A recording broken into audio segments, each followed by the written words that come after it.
Florida, if there's a 7-foot gator in a pond, we go swimming. In L.A., it was such a rarity that it became this, quite a show.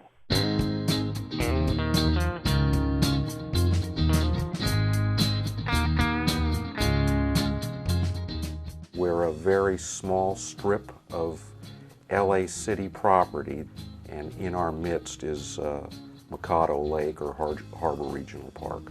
We were told that there was an alligator sighting in Lake Machado. This is a public park. The alligator that we found out later was nicknamed Reggie, and that caused an uproar instantly of, oh my God, there's an alligator in the lake. Reggie was an illegal pet who got a little too big and was tossed into the 50-acre lake, allegedly by a former LAPD officer. It had come right up to the shoreline, and it was actually swimming kind of back and forth. People were attempting to, even then, catch it, so they were throwing tortillas in the water and chicken. And there were just a few animal control officers there and Rec and Parks people, and they had their little nooses, but I don't think they really quite knew what to do. For me, it was the issue of public safety, and I didn't know if this alligator was sick or injured or hungry, and I didn't want to take that chance. In Harbor City, there is a park. Crazy old man Murray McGee took his gator for a walk in the dark. He had it by the leash, but this gator began to shake. It tore off its collar and it headed out for the lake. He said, "Nunca me encontraron." This is all I heard him say. "Nunca me encontraron." Think that he's still there today. Nunca me encontraron. This gator's got this town on its knees. Nunca me encontraron. You'll never catch me. First thing we realized was we needed to catch this alligator. Alligators in Florida is no big deal.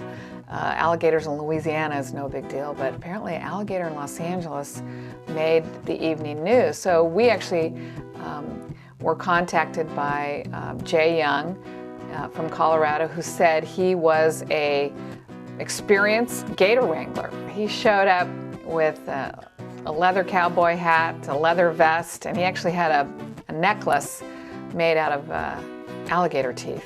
I don't know who goes into that line of work, but it can't be too many people. So I figured this guy had credentials. Nice guy, nobody knew too much about him. I don't think he ever even saw it.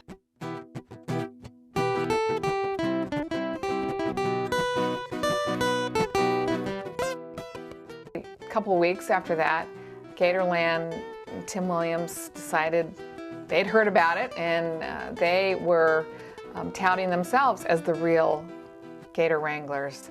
They had caught hundreds of gators. The first thing that was kind of interesting with Reggie was I talked to some of the parks and rec people and stuff, and the impression I had of the lake was grossly different than what we saw when we got out there. It was a much larger lake.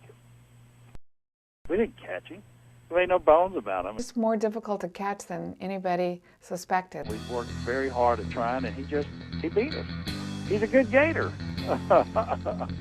The Los Angeles Times was actually interviewing a lot of people who were homeless and had been displaced from New Orleans, and they came across T-Bone Quinn. Kind of upset the apple cart.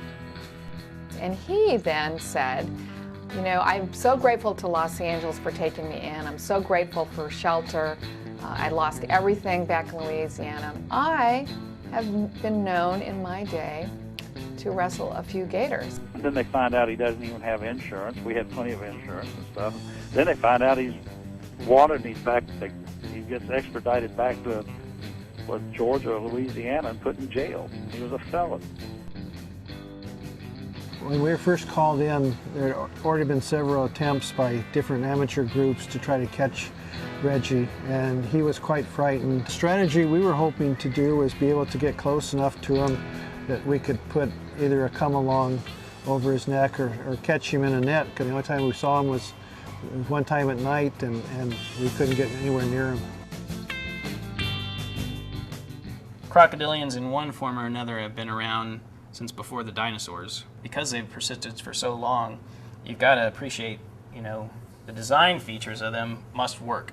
They have not just a regular eyelid that closes top to bottom, but another one that moves side to side. See that one? And that works like goggles. Obviously, their teeth are well designed for capturing prey, and they have massive jaw muscles. I'm not surprised that it's had no trouble in evading people that have been trying to capture it. We're talking about a huge area and a fairly small animal. An animal that's perfectly designed for living in water, staying underwater, staying out of sight. So he's got a big playground, and he's smart, and he's got an abundant food supply.